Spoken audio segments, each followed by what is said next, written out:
si Mr. Fuentes, pulis ang nakakaalam nito. Alam niyo, naging National Coordinator ako for Cybersecurity.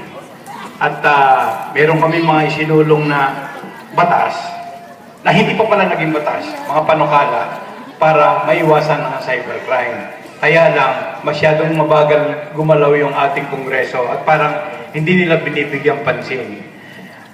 Merong mga ginawa kaming mga hakbang para maiwasan ang cybercrime. Pero ito ay magagawa lang sa pagtutulungan ng lahat ng tao, lahat ng merong computers, di ba? Mga kumpanyang gumagawa ng computers, mga kumpanyang gumagamit ng computers, kailangan, may mga protection mo ang magagamit eh. Maiwasan ang cybercrime. Gumamit ka ng mga bagong teknolohiya tulad ng firewall para ika nga kontrolado yung pagpasok ng mga messages doon sa iyong computer.